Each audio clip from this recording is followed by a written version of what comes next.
Welcome to Students Corner, a place where I make videos to help students to become successful students, better students, and have high grades in their academic life.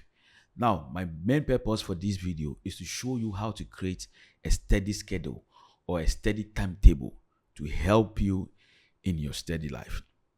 And I want you to watch this video to the end, but I'm going to give you powerful tips. Now, if you want to create a steady schedule, I want you to take these steps. The first step to take is to assess your current situation. You have to assess your situation. You have to know what is happening. These are the things you are supposed to look at. Track your current habit for a week. Know what you do. Study what you do, your normal life for a week. Study it. Now, when you study it, I want you to take notes when you naturally feel most productive. Take note of the timings where you feel you feel productive, you feel you can do more work, you have the energy to do a lot of things. Take note of that period. And also, when you tend to procrastinate, find the period when you try to procrastinate things. Note when you try to procrastinate things, the period, note it down. And when you do that, it's going to help you in scheduling. Now, after that, list all your commitments. Now, if I say commitment, I mean write down everything you are supposed to do, the things you do, write them down. Example, your classes, things that you learn, the classes you go, your extra curricular things you do after class, write them down.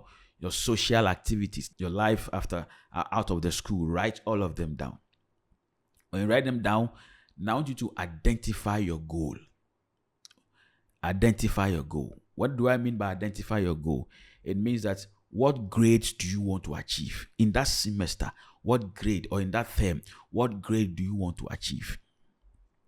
Is there any specific skill you want to improve? Know your goal. Know your goal. Now, after you've done this thing, the next thing to do is the step 2, is to choose the right tools. What do I mean by the right tools? Digital calendar.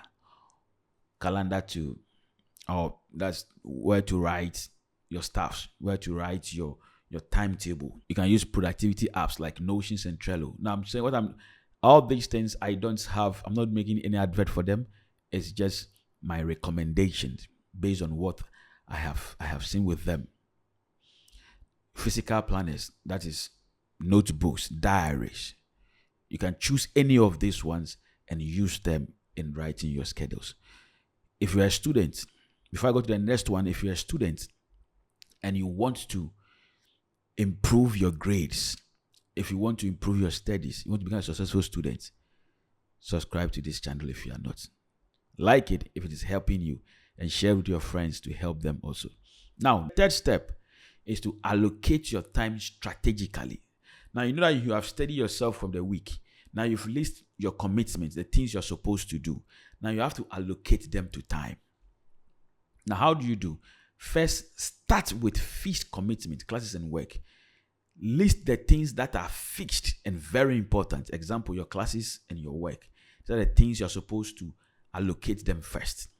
Then second, add your peak productivity time for focus study.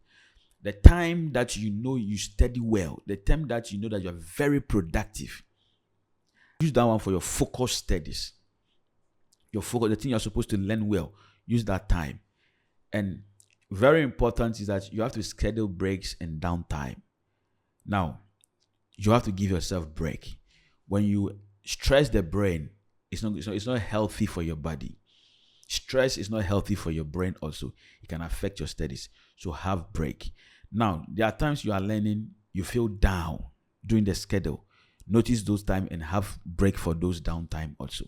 Okay. Now, use time block for different subjects. It means this time block means that allocate timing. Let's say 1 hour for each subject, or 2 hours for each subject, or 3 hours for each subject, or 1 hour for one particular subject, 2 hours for another particular subject, 30 minutes for another particular subject, based on what works best for you. Now, step 4, make your schedule realistic and flexible. Make sure that the schedules you are doing is very realistic and very flexible. Do not choose Do not make schedules that are very hard and difficult for you to abide with. Do not overschedule. Leave room for unexpected events. Make it flexible. Don't make your schedules too tight. Let there be rooms for unexpected events so that it doesn't break your focus. Now, the second thing is that be specific.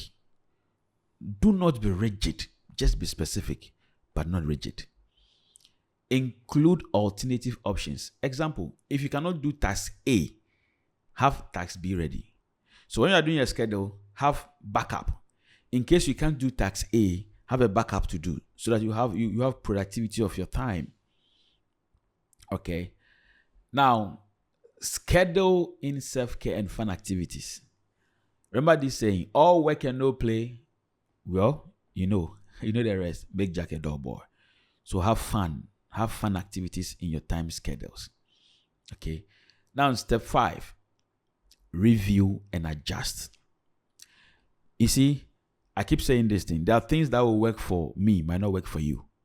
So always review and adjust. Review and adjust till you get the best. Review what worked and what didn't work. Celebrate your wins, no matter how small. Anytime you achieve something, celebrate it. Okay, find something to celebrate it.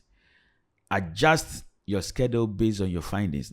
Don't be so rigid. Adjust it. See what works best for you. I want you to remember this. Progress over perfection. Progress over perfection. What do I mean by progress over perfection? It means that whatever you are doing can be perfect now. The progress is what will make you perfect. Don't look at perfection. Look at how you progress.